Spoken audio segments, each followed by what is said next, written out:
They dismissed him, they doubted him, and they made him feel small. But what they didn't know, his mother owned the very bank they tried to push him out of.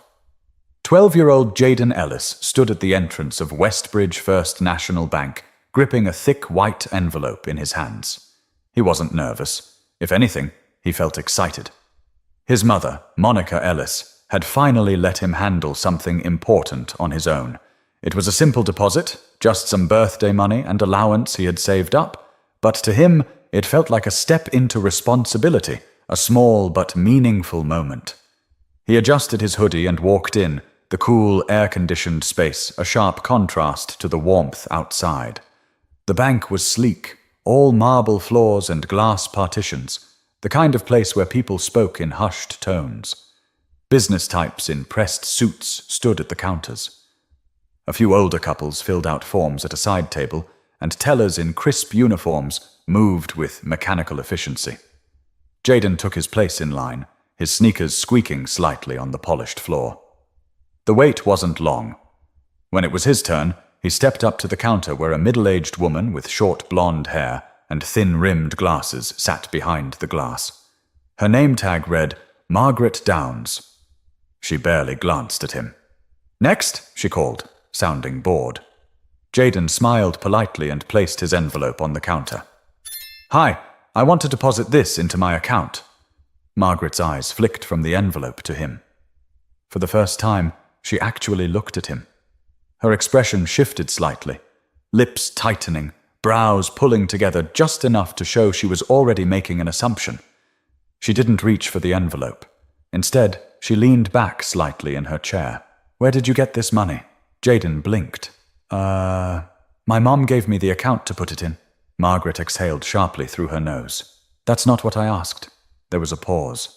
The kind that stretches too long and makes the air feel heavier. Jaden shifted on his feet, thrown off by her tone. "My birthday and... Does your mother know you're here?" she cut in. "Or are you just walking in with cash?" The envelope still sat between them, untouched. Jaden's excitement had begun to fade.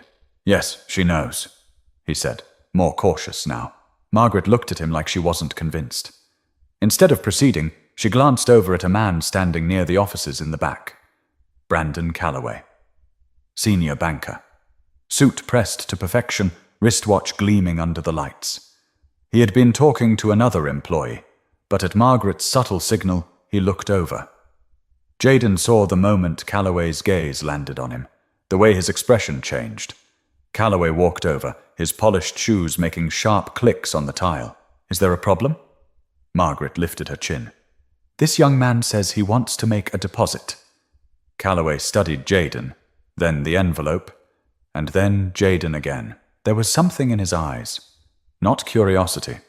Something else. He crossed his arms. "How much are we talking about here?" Jaden hesitated. About 500. A small, sharp breath from Margaret. Calloway's lips pressed together. "That's a lot of money for a kid," Calloway said. Jaden frowned. "It's my money." "Do you have ID?" Jaden shook his head. "No, but I have the account number." He pushed the envelope forward slightly, hoping that would be enough. Calloway didn't take it. "We don't handle unverified deposits from kids off the street," he said, voice calm but pointed. "Where's your parent or guardian?" Jaden felt heat rise in his chest. "I told you, my mom knows I'm here. She told me I could do this." But Margaret was already shaking her head. "I'm sorry, but we can't process this without verification." A few people in line were watching now. A man in a navy suit glanced over. A woman near the ape slowed her typing. Jaden felt small, like he wasn't supposed to be here. But before he could argue, the doors behind him swung open. The doors to Westbridge First National Bank swung open, letting in a rush of warm air from the street. Jaden didn't turn around. His focus was still on the two bank employees standing in front of him, blocking what should have been a simple transaction. Margaret tapped her fingers against the counter, her expression unreadable. Calloway, standing beside her, let out a quiet sigh, as if dealing with Jaden was a waste of his time. "You need an adult present," Calloway said again, slower this time, like Jaden wasn't understanding. Jaden felt the weight of every pair of eyes on him. The man in the suit near the counter, the older woman filling out a check. Even the security guard near the entrance had turned slightly, watching. "I have an account," Jaden said, trying to keep his voice steady. "My mom set it up for me." "That's not the issue," Margaret replied, giving him a look that made his stomach twist. "The issue is where this money came from." Jaden felt something in him snap. "I already told you. My birthday. And saving up. It's mine." Calloway exchanged a glance with Margaret. He adjusted his tie. "Listen, kid. We have rules here.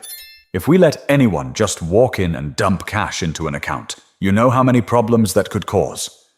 Jaden's fists clenched. "But I'm not just anyone. I have the account number. Just check it." Margaret sighed, looking past Jaden toward the line forming behind him. She was losing patience, and now people were waiting. "You're holding up business," she said flatly. Jaden felt heat creeping up his neck. He wasn't trying to make a scene. He wasn't trying to bother anyone. He just wanted to do what his mom had told him to do. Calloway motioned toward the security guard, a tall man with a badge that read D. Reynolds. He had been standing by the entrance, mostly indifferent, until now. "Mr. Reynolds?" Calloway called, his voice loud enough for everyone to hear. "Would you mind helping this young man outside while he sorts this out with his parents?" Jaden's stomach dropped. The security guard hesitated. He didn't seem thrilled about the request, but Calloway was a senior banker, and Reynolds didn't work for the customers. He worked for the bank. Jaden shook his head. "You can't do that. I didn't do anything wrong." "I'm sorry, but we can't accept this transaction," Margaret said, pushing the envelope back toward him like it was something dirty. Jaden felt his face burn. The looks, the murmurs, the way Calloway and Margaret stood there, waiting for him to take the money and leave. And then, a voice cut through the tension. "What exactly is going on here?" It was strong, sharp, controlled, the type of voice that made people stop mid-sentence. Margaret's expression shifted instantly. Calloway's head snapped toward the entrance. The security guard, who had started moving toward Jaden, froze in place. Jaden turned. His mother stood there. Monica Ellis. She wasn't rushing, wasn't panicked. She was calm. Too calm. Dressed in a tailored navy blue suit, heels clicking lightly against the marble, she walked forward with the kind of presence that made people step aside without thinking. Jaden had never been so relieved to see her. Monica's eyes moved from Jaden to the envelope on the counter, then to the faces of the employees standing in front of him. Her expression was unreadable, but something about it made Margaret straighten in her chair and made Calloway shift slightly where he stood. Monica stopped beside her son and placed a gentle hand on his shoulder. "I asked a question," she said, looking directly at Calloway now. "What's going on?" Silence. Margaret opened her mouth, but Calloway spoke first. "Mrs. Ellis, this young man was trying to deposit cash into an account, but we have certain policies." Monica tilted her head slightly. "And what policy exactly says a child cannot deposit his own money into his own account?" Margaret cleared her throat. "Well, we have to verify where large sums of money come from, and—" Monica didn't blink. $500 is not a large sum of money?" Calloway looked like he wanted to argue, but he hesitated. Monica turned to her son. "Jaden, did you give them the account number?" He nodded. "Yes, but they wouldn't check it." Monica exhaled slowly, shaking her head. Then she turned back to Margaret. "I assume you have access to the system?" Margaret swallowed. "Yes, but—" Monica didn't raise her voice, but somehow it still cut through the air like a knife. "Then check. The account." Margaret hesitated for half a second too long. Then, reluctantly, she turned to her computer, her fingers moving stiffly over the keyboard. The entire bank was silent now, but things were far from over. Margaret's fingers hovered over the keyboard, her reluctance obvious. She had no choice now. With a sharp inhale, she started typing, her neatly trimmed nails clicking against the keys. Jaden stayed still, his mother's steady hand on his shoulder. He could feel the tension thick in the air. His mother wasn't yelling, wasn't making a scene, but somehow that made everything feel heavier. Calloway shifted, his lips pressing together as he stole a glance at the bank manager's office. His confidence from earlier had faded. Margaret cleared her throat, her voice suddenly quieter than before. "What's the name on the account?" Monica's eyes didn't waver. "Jaden Ellis." Margaret typed it in, eyes scanning the screen. Her mouth pressed into a thin line. She squinted, like she didn't believe what she was seeing. Then her posture stiffened. Calloway leaned over the counter slightly, trying to peek at the screen. "What is it?" Margaret's jaw clenched before she answered. "The account is active." Jaden felt a rush of relief. "See? I told you." Margaret said nothing. Calloway's fingers tapped impatiently against the counter. "And the funds?" Margaret hesitated. There's a substantial balance." Calloway's brows pulled together. "Define substantial." Margaret swallowed, her voice barely above a whisper. "7 figures." A single breath passed before the weight of her words sank in. $1 million account. Calloway's eyes widened. A hush rippled through the small crowd that had been watching. The man in the suit near the counter turned fully toward them now. The woman at the ATM had stopped pretending to type. Even the security guard shifted uncomfortably, like he wished he could be anywhere else. Jaden looked at his mother. He had no idea their account had that much money. He knew his mom was successful, but hearing it out loud like this... Margaret's lips parted slightly, like she was searching for a way to fix what she had just done. Calloway's face paled, but he wasn't ready to back down yet. "Well, policies still require..." Monica didn't let him finish. "Let me make sure I understand this correctly," she said, her voice crisp. "My son, whose name is on the account, provided you with the correct information and was refused service because... What, exactly?" Margaret shrank slightly. We just needed to verify..." "Verify what?" Monica cut in. "That he belonged here. That the money was actually his. That he was worthy of being treated like a customer." Calloway exhaled sharply through his nose. "Mrs. Ellis, we follow standard security measures for unaccompanied minors handling large transactions. Surely you understand the risk." Monica let out a short, humorless chuckle. "Risk?" She tilted her head. "He wasn't withdrawing. He wasn't asking for a loan.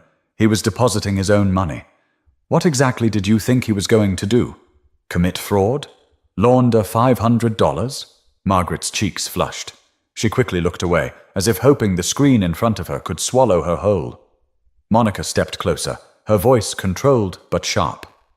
"The real risk here, Mr. Calloway, is that your bank just humiliated a child because you assumed he didn't belong. And now you're standing here scrambling for an excuse." Calloway's nostrils flared, his composure slipping. "Mrs. Ellis, I assure you there was no ill intent." "No." Monica's voice was almost too soft now. "Then why was my son spoken to like a criminal? Why was security called?" Calloway's throat bobbed as he swallowed hard. He had no answer. Jaden's fingers tightened around the envelope. His chest still burned from the embarrassment, but now, watching his mother take control, he felt something else creeping in. Something close to vindication. Margaret let out a nervous breath. I can process the deposit now." Monica smiled, but there was no warmth in it. "Don't bother." Margaret blinked. "Excuse me?" Monica reached into her handbag and pulled out a neatly folded document. "Because as of this morning," she said, unfolding the papers with a practiced ease, "this branch no longer belongs to Westbridge First National Bank." The blood drained from Margaret's face. Calloway's mouth opened slightly, but no words came out. Monica let the pause stretch long enough for the weight of her words to settle in. Then she finished, "It belongs to me," and that's when the real fallout began. Silence, the kind that didn't just fill a room, it swallowed it whole. Margaret's fingers twitched near her keyboard, like she wanted to disappear behind the monitor. Calloway's jaw flexed, his once steady composure shattered. Even the security guard, who had been edging closer earlier, took a half step back. Monica let the moment breathe, let them feel the weight of what just happened. She placed the official documents flat on the counter, tapping them lightly with one manicured nail. "This morning, I finalized the acquisition of 4 Westbridge branches, including this one. Which means..." She tilted her head slightly, eyes locking onto Calloway. I own this bank. Jaden exhaled, the tension in his chest shifting from humiliation to quiet satisfaction. He hadn't seen this coming, but the reaction on their faces made it all worth it. Margaret was the first to break. She scrambled to regain footing, her voice uneven. Mrs. Ellis, I had no idea. Monica raised a hand, silencing her with nothing more than a look. You didn't need to know. Her tone was smooth, measured. You just needed to do your job. But instead, you saw a boy, a black boy, and decided he couldn't possibly belong here. Margaret's face flushed. It wasn't about... Don't, Monica cut in, her voice sharper now. Don't insult me by pretending this was standard procedure. Calloway's lips pressed into a tight line. Mrs. Ellis, he started, trying to recover. I assure you, we hold all our customers to the same policies. Monica's eyebrow lifted. Do you? She glanced around, her gaze sweeping over the people still lingering, watching, witnessing. Tell me, Mr. Calloway, if a different 12-year-old had walked in, a boy in pressed khakis and boat shoes, or maybe a little girl in a sundress with her mother's pearls, would they have been grilled like this? Would they have been treated like a security threat? Calloway shifted his weight, but no words came out. Monica nodded slightly, as if she'd expected that. Then she turned to Margaret. And you, she said, her voice deceptively calm. How many children have you questioned like that? How many others have you humiliated at this counter? Margaret's face had gone pale. She opened her mouth, but nothing came out. I'll tell you what's going to happen now, Monica continued, sliding the documents closer. There are going to be some changes in this branch. Calloway bristled. With all due respect, Mrs. Ellis, I've been with this institution for over 15 years. If you think you can just... Monica leaned forward slightly. I can, and I will. Calloway's jaw locked. For the first time, his carefully constructed authority had crumbled. Monica turned back to Margaret. You, take your lunch break. A long one. Margaret swallowed hard, glancing at Calloway like he might save her. But Calloway wasn't looking at her anymore. His gaze was fixed on Monica, tension lacing his posture. And as for you... Monica turned to Calloway, her tone cooling even further. Clean out your desk. Calloway stiffened. You can't be serious. Monica's stare didn't waver. You escalated a situation that never needed to be a situation in the first place. You humiliated a child. You assumed. You judged. She inhaled slowly, then let out a sharp exhale. And now you're unemployed. Calloway's face darkened.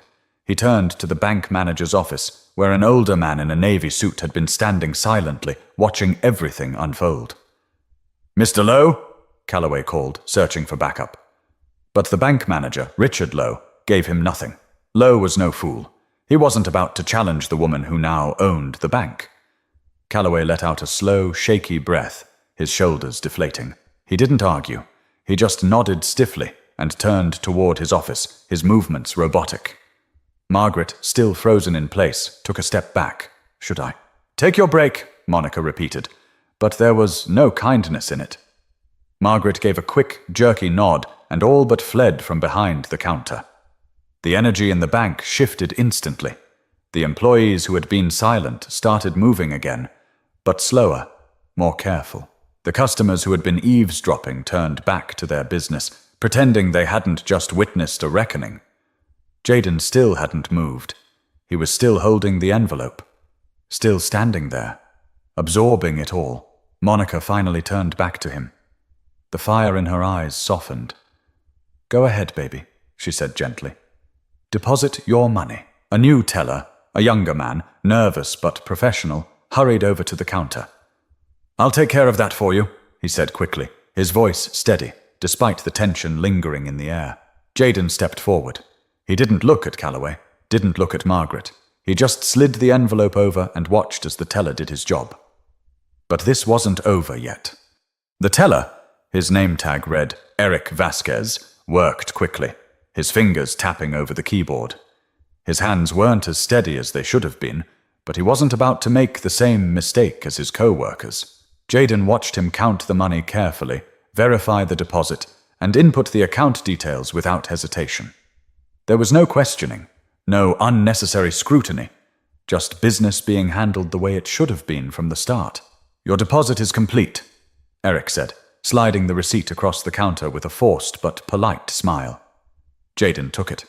He wasn't sure if he should say thank you. It wasn't like they were doing him a favor. They were just doing what they should have done the moment he walked in. Monica took the receipt from his hand, glanced at it, and slipped it into her purse. Then, slowly, she turned back to face the room. Richard Lowe, the branch manager, stepped forward at last. He had been silent the entire time, watching from the sidelines, but now he cleared his throat, as if preparing to salvage the situation. "Mrs. Ellis," Lowe started, adjusting his suit jacket. "On behalf of the bank, I'd like to extend my sincerest apologies for this unfortunate incident." Monica didn't respond right away. She just gave him a slow, measured look, letting the discomfort stretch. "Unfortunate?" she repeated.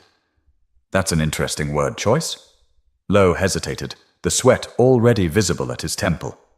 I assure you, we take matters like this very seriously. This does not reflect the standards we uphold here at Westbridge." Monica let out a short laugh, shaking her head. "That's exactly the problem, Mr. Lowe."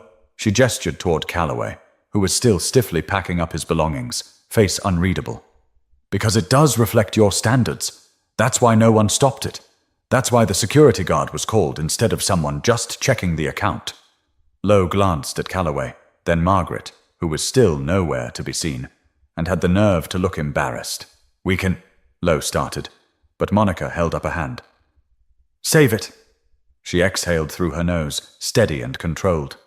"I don't need lip service. What I need is for this bank to operate differently starting now." Lowe nodded quickly. "Of course. Here's what's going to happen," Monica continued, shifting the weight of her bag on her arm. "I'm bringing in an entirely new corporate oversight team to evaluate not just this branch, but every branch under my ownership. And I will be personally reviewing employee files, customer complaints, and—" She tilted her head, letting her gaze land on Calloway one last time. "Patterns." Calloway's shoulders tensed. He didn't say a word. He didn't dare. Lowe swallowed hard.